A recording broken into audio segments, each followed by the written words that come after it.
Hello and welcome to Axumawian Media. My name is Aba Teum and I'll be hosting Inside Tigray, a show that will give you a Tigrayan perspective on global, continental and statewide affairs. Please tune in, listen, engage and participate for an insightful and constructive discussion.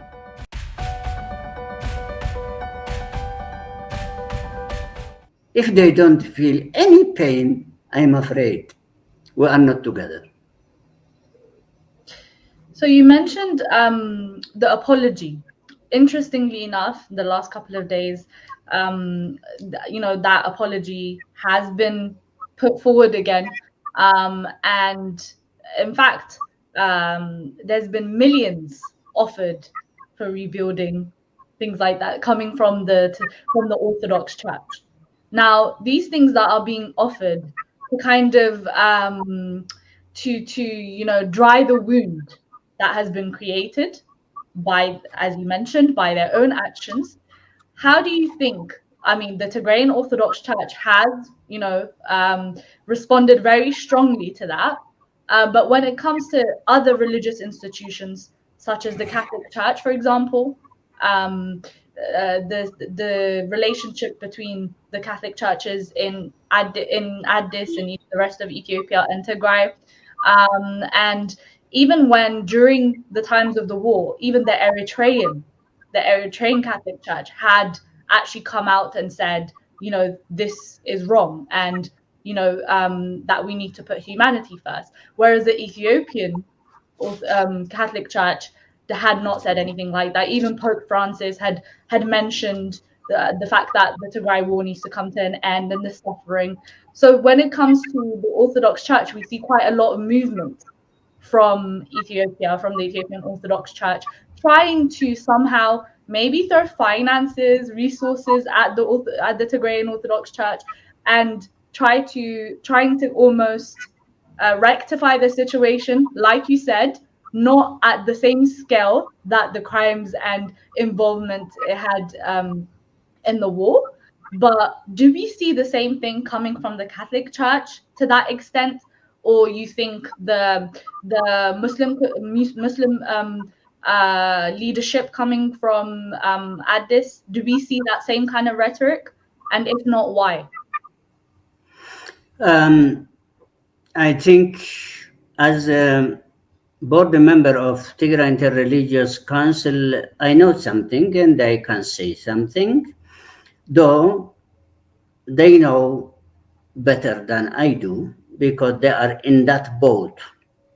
We are in the big ship, Tigray, but every denomination, they know their own life. For Orthodox, of course, majority in Ethiopia, majority in Tigray.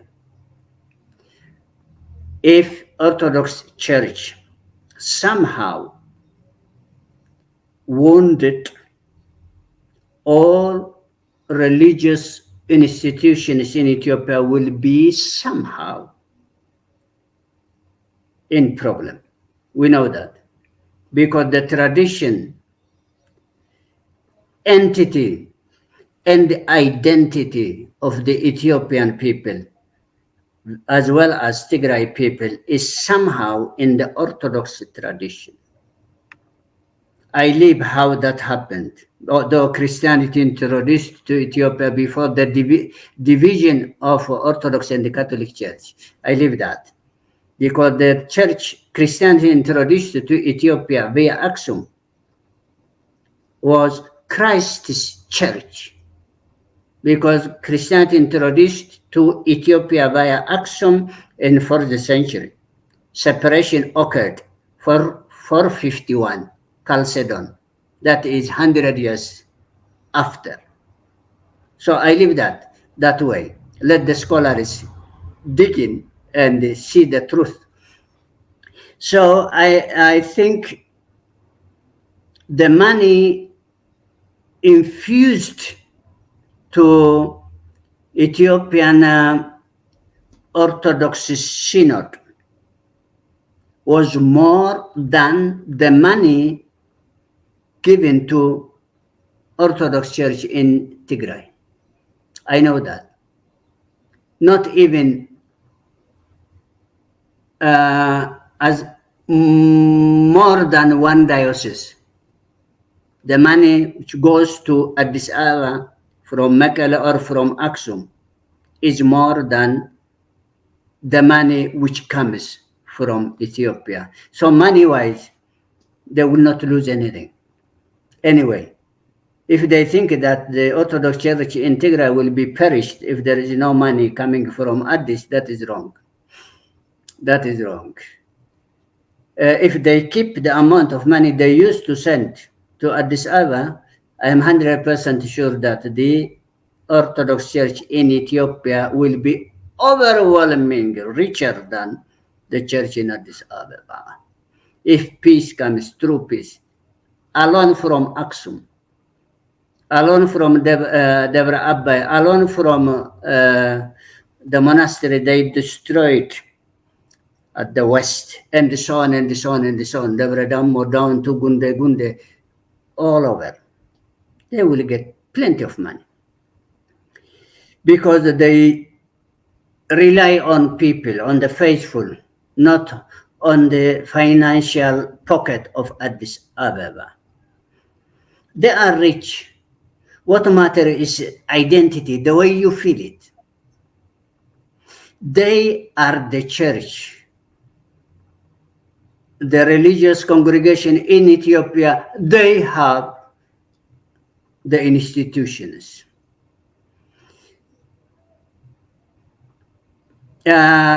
Religious institution in Tigray, they are the faith. That is the difference. Having the faith and being the faith is different. So I think satisfaction is here, to be frank. Unless they are very careful, I'm afraid, tradition-wise, in heritage-wise, they will be a tree without roots if they deny Tigray. The root is Tigray. I'm not saying the root is in Tigray. No, the root is Tigray. It's very clear. Archaeologists know it. Those who study religion knows. Everything was introduced this one. The Muslim had been pushed aside long ago, almost 5 years now. They were asked to have their center in Waldia. The whole Tigray Muslim to have it, the office in Waldia, in Amhara region. They said no, and they blocked their account. Till today, no single cent coming from Muslim in the center in Addis Ababa. The Protestants have the same problem, but a bit better because they are mainly based on projectized. For us, Catholics, for unity, strength of Catholic Church in Ethiopia, we need each other. We need each other. The same. Catholicism introduced to Ethiopia via Adigrat, the mother diocese. In the old days and as well as in the modern times, since Diakobis came, 1839, via Masawa, Adwa, Inticho, Adigrat Gol'a, then down to Alitena, and then it has its own history. But Diakobis went to Eritrea and died there. So the main area, the oldest place of Catholic residence and the Catholic missions, this year, St. Mary Addis Ababa, the Lazarus Center, Even in the south, the Ruasa area in Sodhozana, where the Italians bombarded the place, the missionaries are from the north. The north. The first Ethiopian bishop of Catholic Church, Abu Haile Mariam Kahsai, is from Adigrat. The second Ethiopian bishop, Abuna Asrate Mariam Yemuru, from Menz, studied in Alitan. So even Catholicism, the root is in Tigray, not in Addis Ababa. Not in Addis Ababa, especially with its liturgy, Oriental liturgy, which we call it here Ethiopian liturgy, which is so important because it is an identity. In identity. Therefore, it would have been better to work together. For whom? To serve the needy people, project-wise, program-wise, because Ethiopian Catholic Church is a member of Caritas Internationalis, and that office in Addis, which we call it ECS, Ethiopian Catholic Secretariat. That's the only link we have it, and we still can continue that way. Our money might come through there for a time being, but there is also another option, because every diocese is sura juris, independent administrative region. So we can survive many ways. What we need is international community, Catholic community. Our vertical relation is with Vatican Rome, not with Addis Ababa. Yes, we have horizontal relation in development-wise. After government, the biggest development work has been done by Ethiopian Catholic Church. Hundreds of schools, tens of clinics, even in Tigray, after the government. The tiny Catholic community at Tigray does have 53 schools in Tigray, 7 health centers in Tigray, including Branch University of Adigrat, Branch University of Urbaniana in Rome. So we can still survive, and we will not be that easily disappear. Annihilation, no. God will not let that be done. So for us even, it would have been better if together, of course. But if they said no, we will survive, no doubt. Yes, we are not happy. We know the Eritrean bishops being at the nose of such government. Several times they issued about the situation in Tigray. They make it very clear. Don't steal anything from Tigray.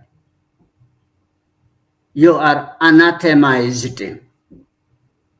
And those who are buying things which is stolen from Tigray, you too are anathemized. That means it's forbidden, sin. Make it very clear. They try to support us morally with prayer. We haven't heard a single prayer from Ethiopian religious institutions about Tigray. We were deprived. Okay, probably they didn't want nor manage to send us money and so on. Why prayer? There is no lame Our Father, which cannot reach God. Any single prayer could reach God, and they wouldn't have missed anything or lose anything. I'm afraid. I don't think they prayed for us, because the same tongue who curse it, who promote genocide, cannot pray for us. Otherwise, their mission, such, sorry to call it mission, could not be succeeded. So that's how I see it. So Tigray is suffering. Diaspora people are suffering with us in so many ways, including faith, including faith. Yet, thank God, we are still here, and I might think will continue to be here, probably even with more lively branches, more viable situation. We learned a lot, so will not be the same.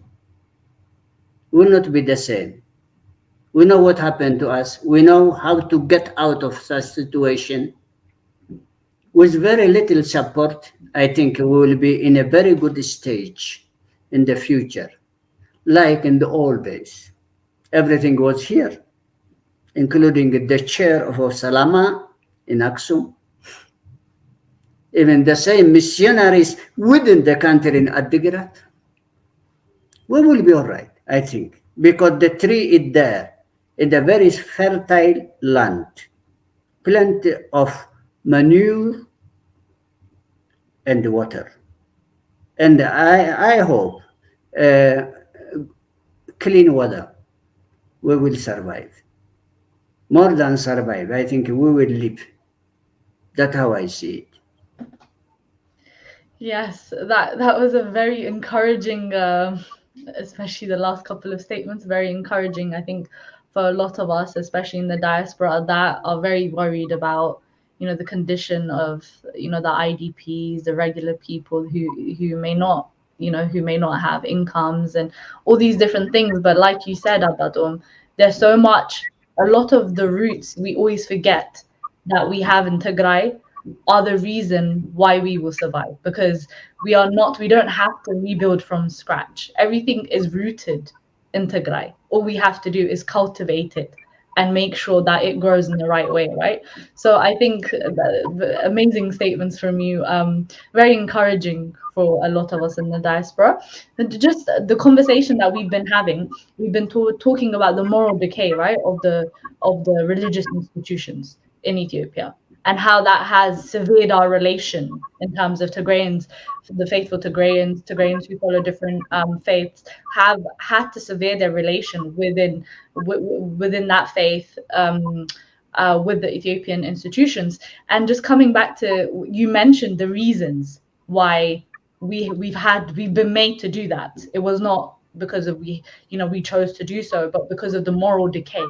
So now when we come to this, how do we stop, not stop, but how do we ensure that in the future, in the next couple of years, or even in the present, that that level of moral decay, which I believe came from the integration between state and religion, state and faith, that there was no separation between party politics and religious institutions.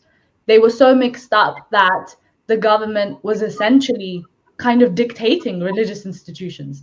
How do we stop that from happening in Tigray? How do we make sure that there's a difference between religious leadership, religious institutions, and party politics and state?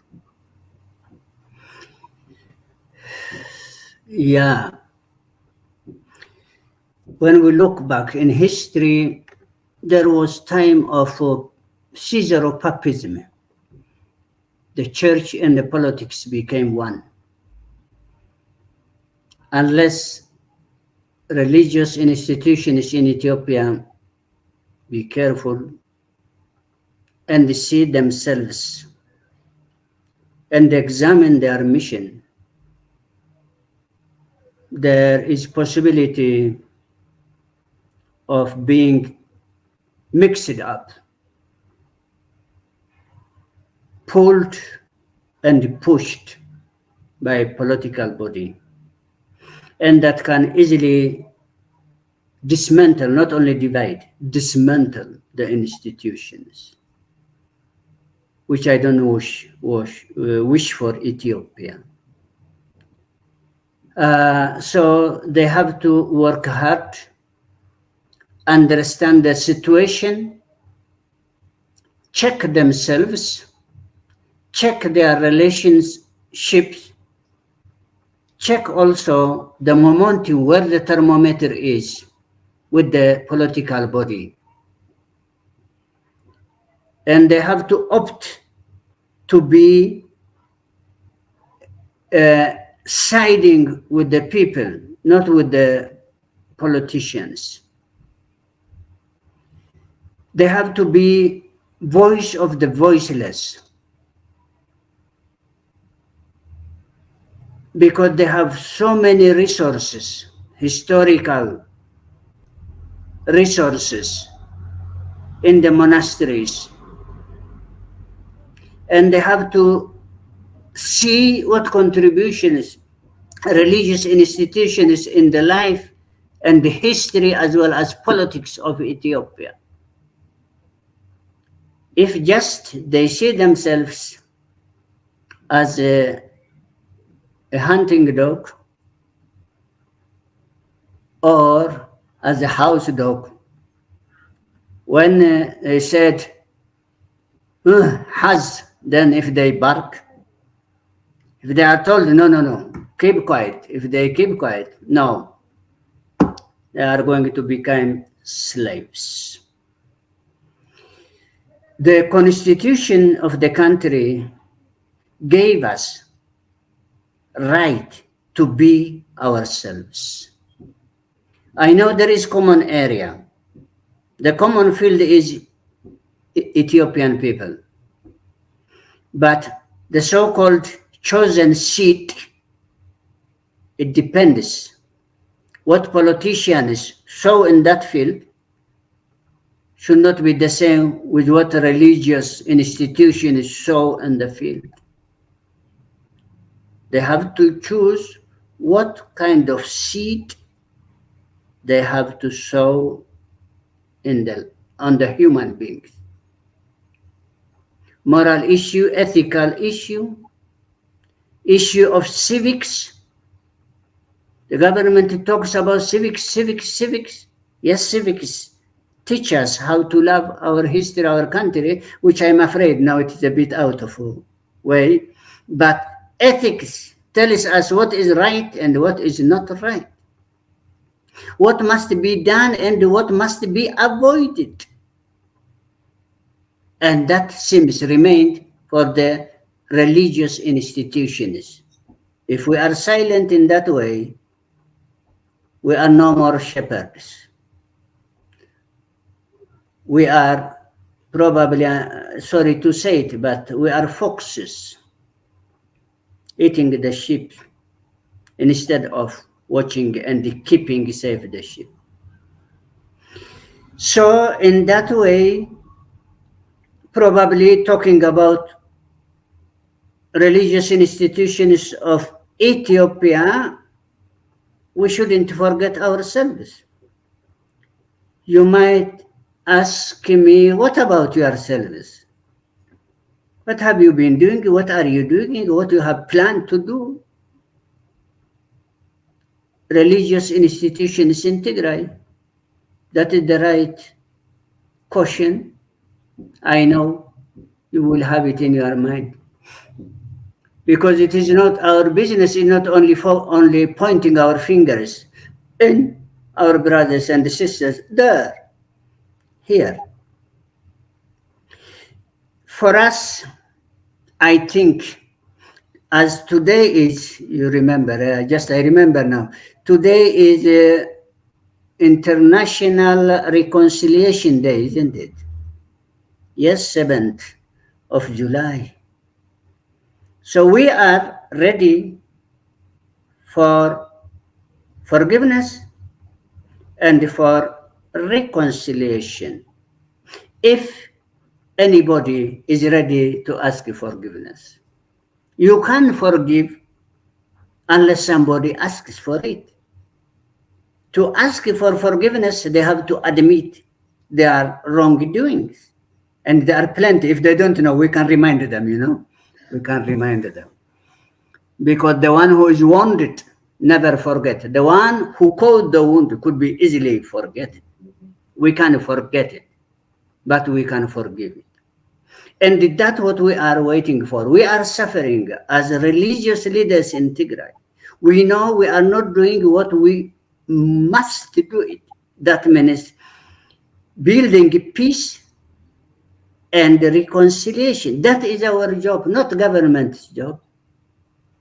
But we need partner to join us. We wanted to see separately the Amhara population from the Fano, Eritrean population from Sha'biya. Our Albas community from Afar. No. May God help us to see different of these things. There are so many good people everywhere. They are suffering inside, bleeding for peace, for reconciliation. No matter, one day we might be a nation, but still will remain with neighborhood. Will not be up there as a star or island somewhere. No, we will live with these people as human beings. We need each other. As faith leaders, that should be our job. So we are ready for that. At a moment, we are trying our best, though not enough, integrally support all the needy, IDP,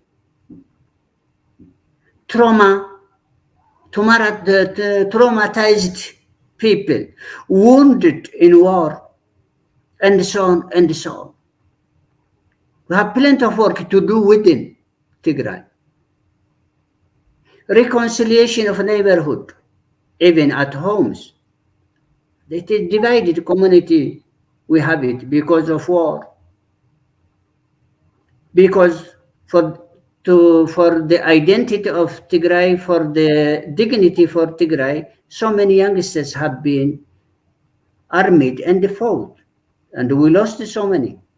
Hundreds of thousands lost their life. Probably hundreds of thousands might have been handicapped. They shouldn't be load for Tigray, but it is a sign of dignity, courage. And we have to do that. Because they may say, you took my son, you took my daughter, and she died. That kind of feeling might be here. We have to work there. There are children and the mothers with children in everywhere in the town. Street is full of them, begging for bread, daily food. They can be treated when they got sick. No money. Though very little medicine in the private pharmacies, which is not affordable, to tell you. Today I was in a clinic looking for my tablets for diabetes. I am diabetic. So, a lot to be done. These IDPs, they were in schools, but when now in some places school have started, so they are pushed out. They are under trees or in the old tents. When the rain comes, just they are soaked there. So there is a lot to be done. Then, as religious institutions in Tigray, we have to be advocates for these people, advocating for the suffering. Even we have to a bit do more public diplomacy. We have to work in public diplomacy to see what the people are saying, what they are feeling, to see the gap between the people and the government, the political parties, with the people. So many homework we have. if we be able to do it, whether we are able to do it or not, we have to try. Food aid, medical treatment, education, and so on. It is not in our power to rehabilitate them in their villages.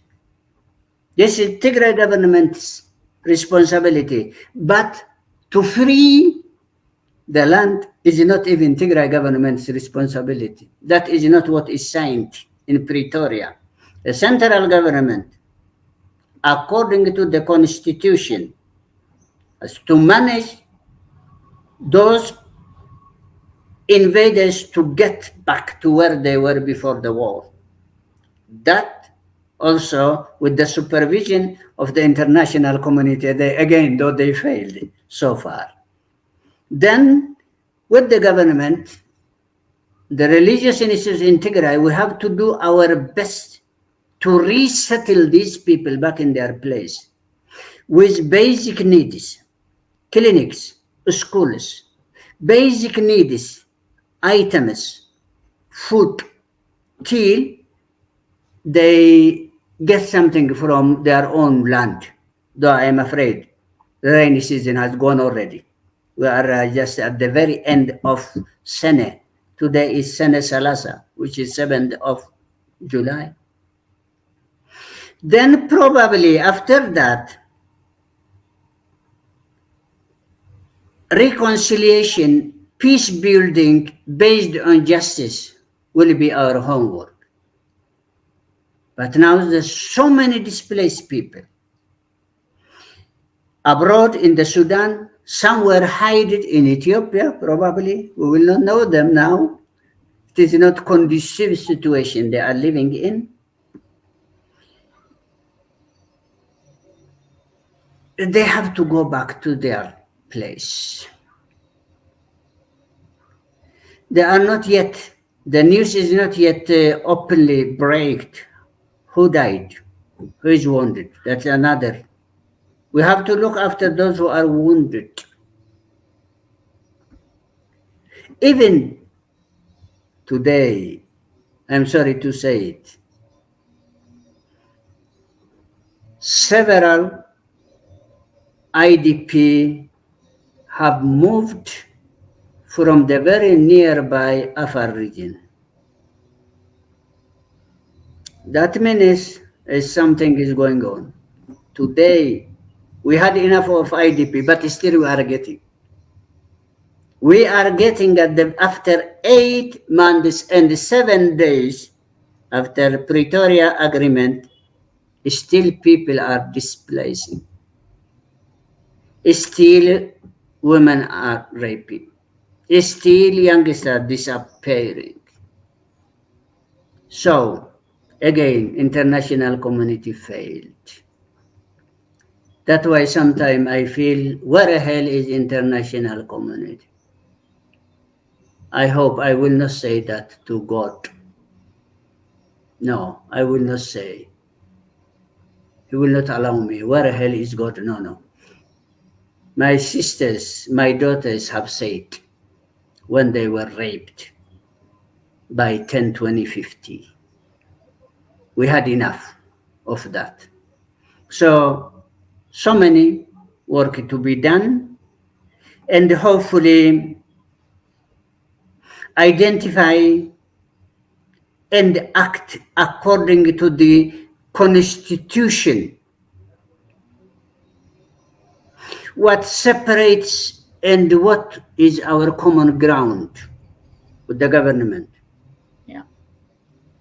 We don't want to be tools, instruments for the politicians. We wanted to stand by on ourselves. The only common denominator we have is the Tigray people, those who are suffering. Probably party politicians are not aware of this, but the religious institutions, we have 100% of Tigray population. The political parties have only certain number, probably 10,000, probably 1 million, or 2 million even, the strongest party. But we have the whole population. If we are 7 million, we have 7 million. Even including the politicians, when they go back to their home, they might have their spiritual fathers, you know. So we wanted them to be aware of that. Yeah. So We are just ready to help them, but not to be suppressed by politicians. yeah.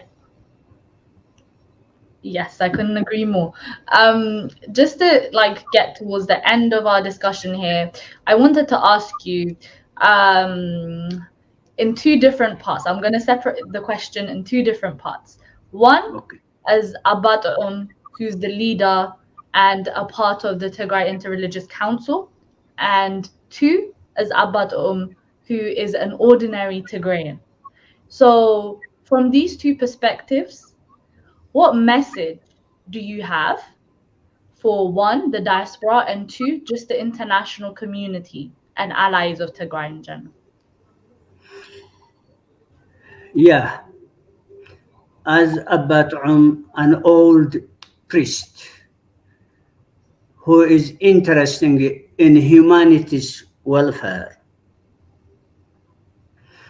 for all Tigrayans and friends of Tigrayans outside of Tigray, as usually I say, thank you for who you are and what you have done for our suffering Tigray and Tagaru.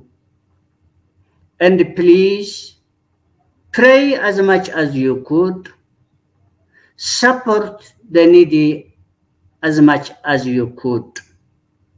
The day will come, the day will come when you are happily visit your families, your friends. Stay sometime, mourn for those who died, and enjoy with those who could enjoy when the day comes. So don't give up and try your best to put pressure on international communities, whatever country you are living. Your voices are so important. You are our ambassadors. So continue advocating for the suffering Tigray. Try to trace our looted national and international heritages, especially items of religious institutions, the very valuable documents, which in fact is part and parcel of identity, dignity, history, and faith of Tagal. As Abba Teum, which my passport says the birthplace Tigray. So I am an Ethiopian because I am Tigrayan. I am Tigrayan because I am from the Europe land. For me, all are valuable and interlinked, interweaved.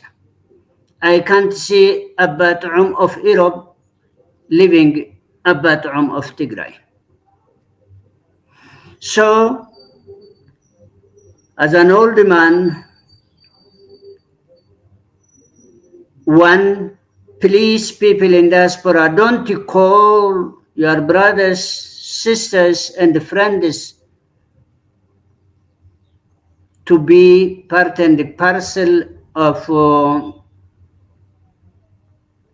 documentless migrants. Tell them the truth. They could perish on the way. They might fail in the hands of enemies. I am putting enemy within inverted commas. Encourage them to work in their own place. Help them if you can. Some little money to start with business. Tigray need youngsters. Genocide could be also committed by letting Tigray without human beings, especially without youngsters. Tigray one day might be a land everybody wants to be or to live in. So I am hoping, I don't know whether I will see it or not, people from somewhere else might come by DV to Tigray. Look at Israel. Tigray is bigger than Israel geography-wise. Probably Tigray in its own valley might have several minerals. So let us live on hope. Not only live, but hang on hope. The day will come when we feel and be thankful to God for who we are. We are Tagaru. And please continue fighting the peaceful fighting till justice prevailed, till true peace based on justice established. Help us to be winners through win-win system, not by crushing somebody else. No, because we will continue as neighbors, no matter who our neighbors are going to be in the future. But they will be human beings, even more than human beings. We are brothers and sisters. Politics and the politicians might have separated us. We do continue to condemn the evil, but not condemn the evildoers, because we hope the evildoers will regret, repent, and they will be fully human and fully alive with the right conscience. So again, I said, thank you for our people in diaspora. May God keep you safe. Thank you so much, Aba Teum. Anila. That was a very great discussion. Thank you for all the wisdom you have bestowed upon us, for all the words of encouragement, not just now, but a lot of us, like I mentioned to you earlier, the statements you made in the last couple of months have given us renewed energy for a lot of us. So it does mean a lot that you continue to always um truthfully air what you feel is right and what you feel like the people of Tigray deserve. And I think such religious leaders like yourself are really important for our community, for our society within Tigray, but also outside of Tigray too. So we are very grateful for your time today, but also for the general for the general work that you've done during the war, before the war, and even post now when we're handling a lot of the aftermath of what we had suffered. So you are greatly appreciated, and hopefully we get to meet in person soon. I would love that. And thank you for your time today. Thank you, Milat, and thank you for the uh, media you are working, because media is power, especially we are in the IT era. So continue what you are doing through media. be voices of the voiceless, be ambassadors of those who are suffering, not only necessary here in Tigray, the rest as well. For humanity, stand for humanity. For God created us in His own image. We are all the same. Under God's head, God is our head. We are His body. But may God help us to be intact, united body of our Creator. Thank you, Malad. Good Yeah. day. Thank you, Abato. Thank you for watching Inside Tigray. We will be back next time with more topics and more guests.